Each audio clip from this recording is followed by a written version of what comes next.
From Washington, D.C., this is the Muslim News on Muslim Network TV. Assalamu alaikum, I'm Hena Zuberi. First, the headlines. U.S. Supreme Court agrees to hear affirmative action challenge by conservative groups. U.S. puts 8,500 troops on standby for deployment amidst Russia tensions with Ukraine. Survey says Muslim communities amongst most discriminated against in the United Kingdom. Entering mosques while being infected is a sin, says Islamic scholar. 100 Israeli soldiers break into Ibrahimi Mosque while illegal settlers attack Al-Aqsa.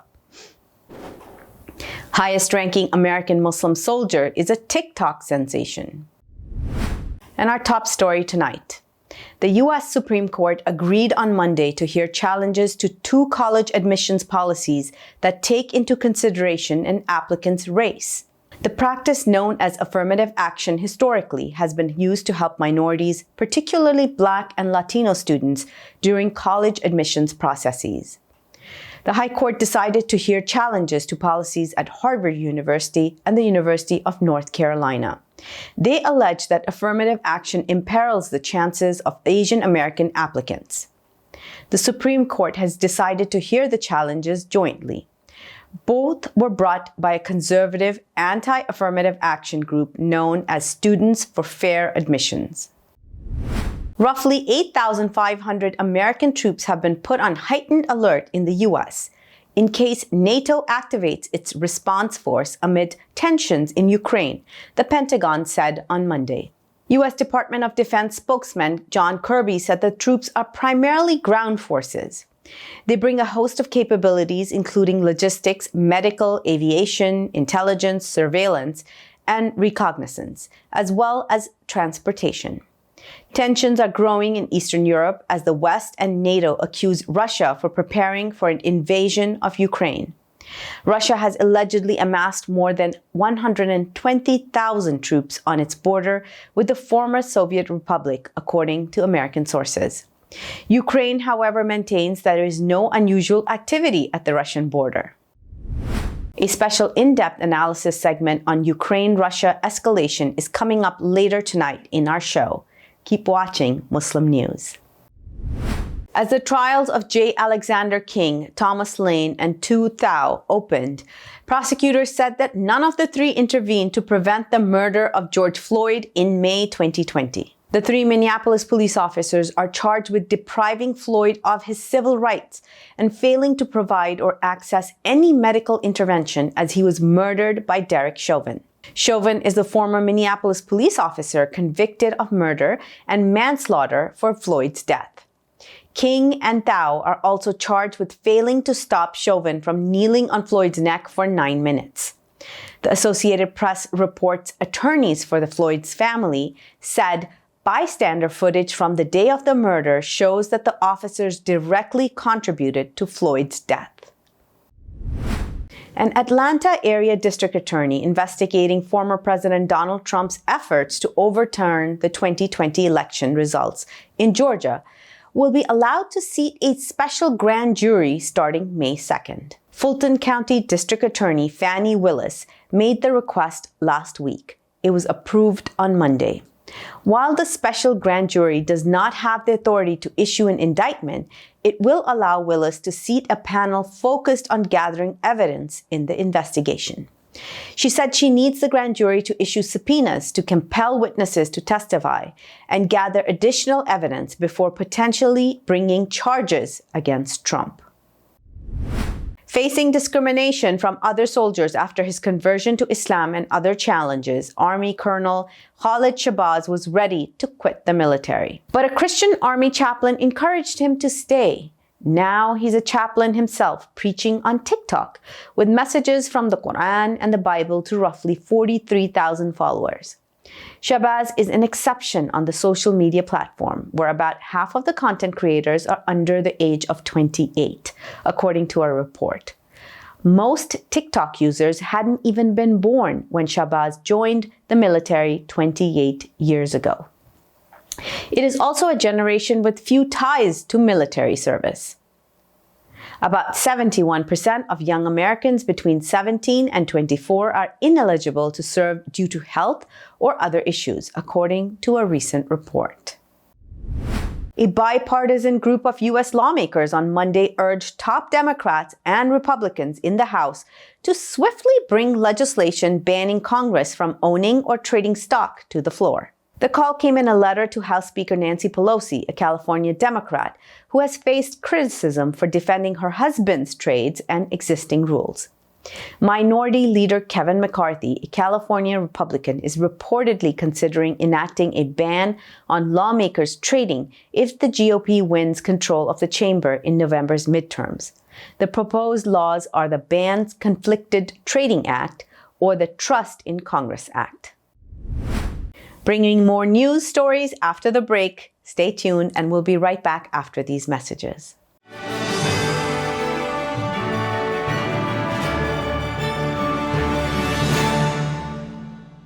If I could be you, and you could be me for just 1 hour. If we could find a way to get inside each other's minds. Walk a mile in my shoes. Walk a mile in my shoes. Well, before you abuse, criticize, and accuse. Walk a mile in my shoes. Friends, our world is pulling together like never before. We're making huge sacrifices to keep one another safe. Scientists are working non-stop to develop COVID-19 vaccines and treatments. A vaccine will get our economies moving. It will tell our loved ones we're safe again. But we have challenges we must address.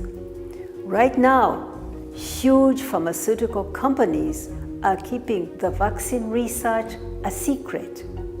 They're deciding how many vaccines get made, how much to charge for them, and who gets vaccinated. This will no doubt leave billions of people behind. Pharma companies are putting profit, not people, first. Yet, billions of dollars of taxpayers' money is funding their work. We cannot let the CEOs of a handful of pharmaceutical companies decide our future. We need a vaccine that everyone can have free of charge, no matter where you live or whether you're rich or you're poor. We need companies to share all their research so we can make enough safe vaccines for everyone. We need a vaccine owned by all of us. To end this COVID-19 pandemic, we need to pull together once more.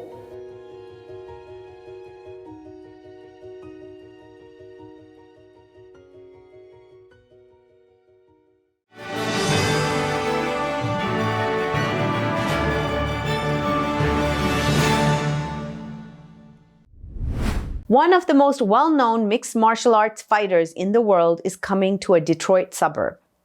KHABIB Nurmagomedov will speak Tuesday at an Islamic educational center about his Muslim faith and career. Nurmagomedov has had an undefeated 29-0 record and is often named amongst the best MMA fighters of all time. He is to speak at the Miftah Institute, a Muslim seminary in Warren, Michigan, founded in 2017.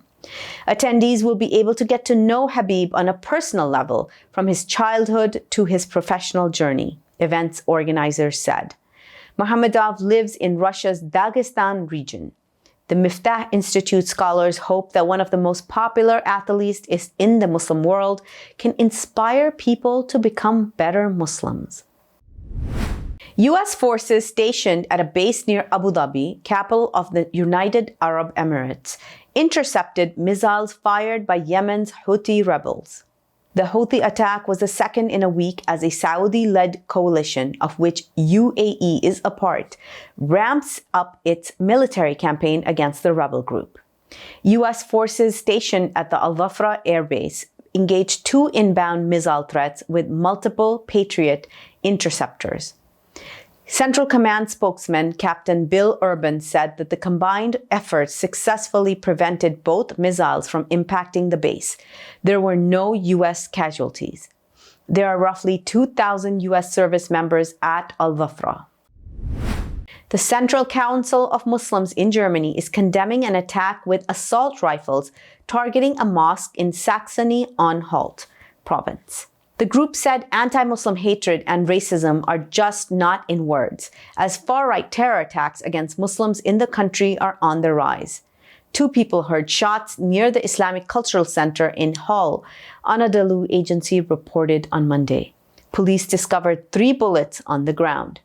Eyewitnesses said a 55-year-old man opened fire on the mosque from his home in a building across from the center. Police confiscated 2 weapons found in his home. They also said that the suspect did not have a criminal record and the investigation is ongoing.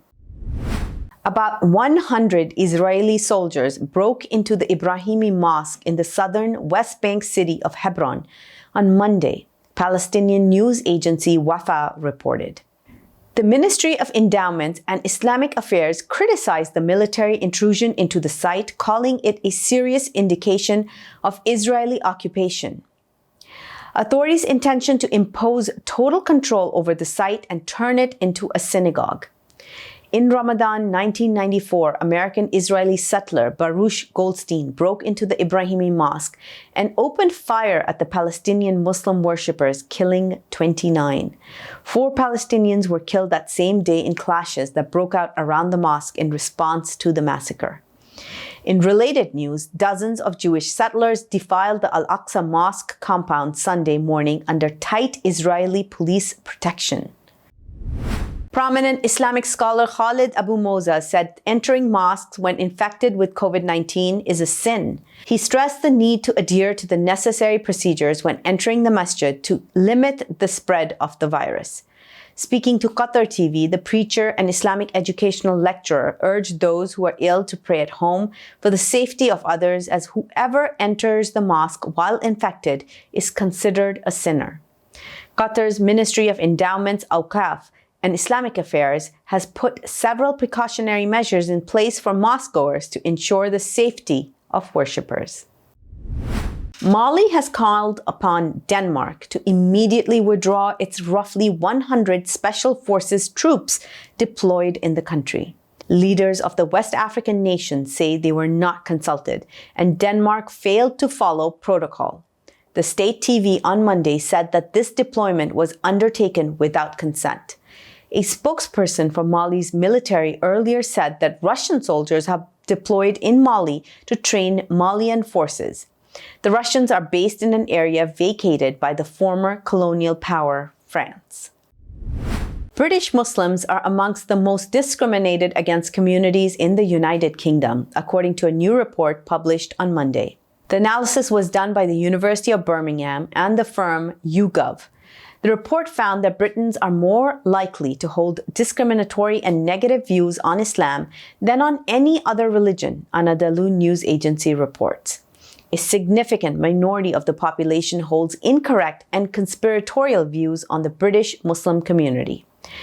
The study revealed people most likely to hold such Islamophobic views and beliefs are among the elderly, working class, males, those who have voted to leave the EU, and conservatives. Coming up next after the break is our in-depth analysis segment, so stay tuned and we'll be right back after these messages.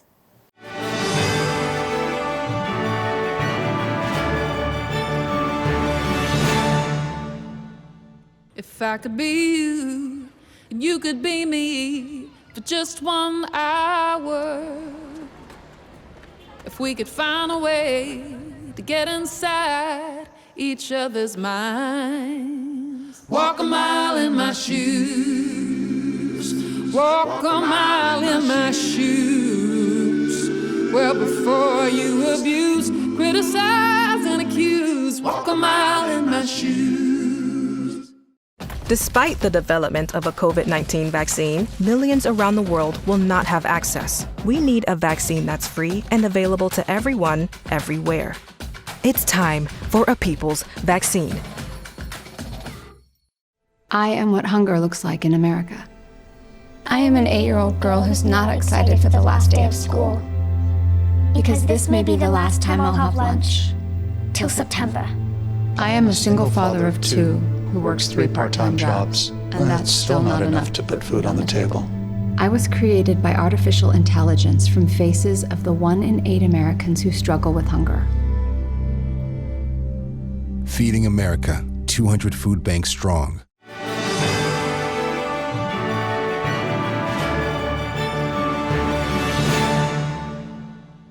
Welcome back to discuss the latest escalation between Ukraine and Russia. Let's go to Imam Abdul Malik Mujahid and Dr. Nicolai Petro. Over to you, Imam Mujahid. Thank you, Hena. Russia and Ukraine seem to be heading towards confrontation over Ukraine. Is there going to be another war? What can be done to avoid war? Is it showing the rise of Russia? Or is it showing the decline of NATO? To discuss all of that with us is Professor Nicolai Petro. Welcome to Muslim Network TV. Hello again, Malik. Nice to be here. Professor Petro teaches comparative and international politics at the University of Rhode Island, and he's expert on Russia and Ukraine. So tell us, are you alarmed on the Ukraine situation, or it's more hot talk?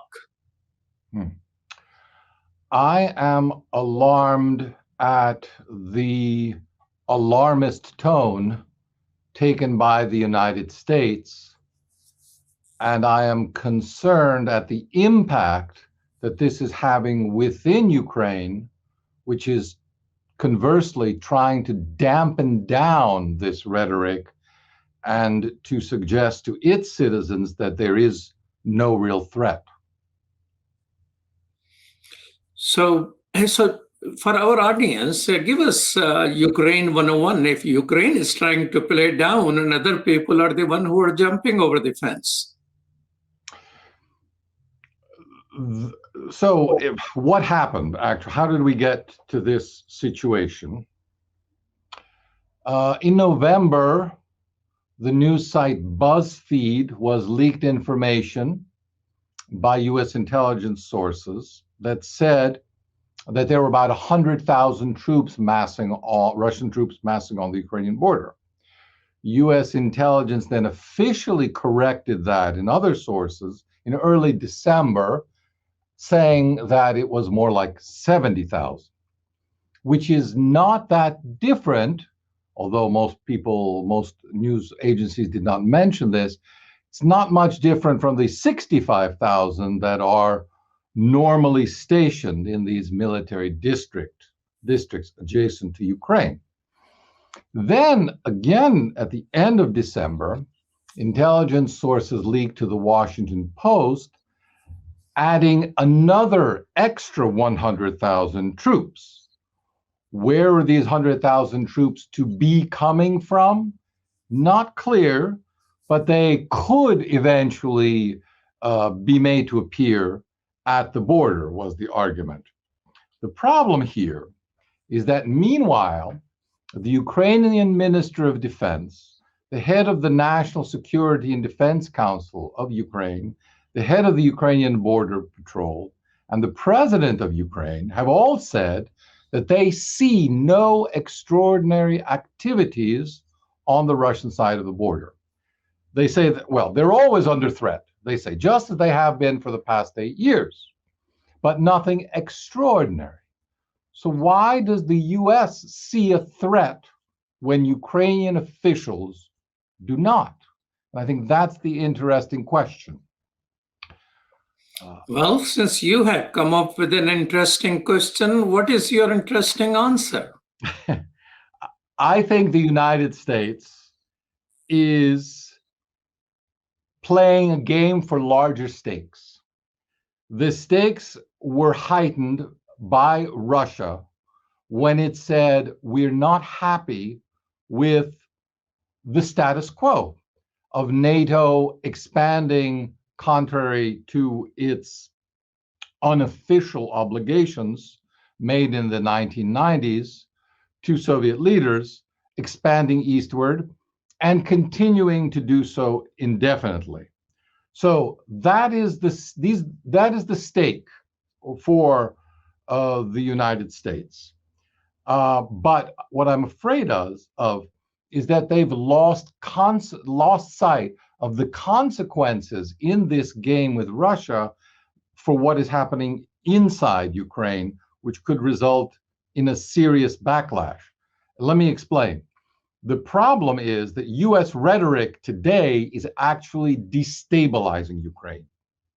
President Zelensky has had to go on national television twice to tell the population not to panic and that the situation is under control. But meanwhile, foreign investors are fleeing, the national currency is devaluating, utilities in Ukraine are skyrocketing, I should say, and meanwhile, the United States is adding fuel to the fire by withdrawing its diplomatic personnel. I think it's a miscalculation of epic proportions on the part of the United States government. Is it a miscalculation, or they want to achieve something by doing this thing? Because they probably know for sure that their currency is going down. President is begging people not to, and investors are leaving the area. I mean, this devastation of an ally is not quite intended. So what could be the broader goal for the intelligence community in Washington to leak information which can build up this situation? The cynical answer would be that the lead countries in this heightening of animosity, the United States and Great Britain, are each looking for a way to rally their flagging domestic support by labeling a clear and well-known enemy. It's hard to be critical of your own president or your own prime minister for all the things that you want to be critical of them for when that person is rallying the country and argues that we need national unity in face of a dire threat. And that would be one explanation. Another explanation, which is hardly better, actually, in my opinion, is that the United States government officials at the senior level actually believe their own rhetoric.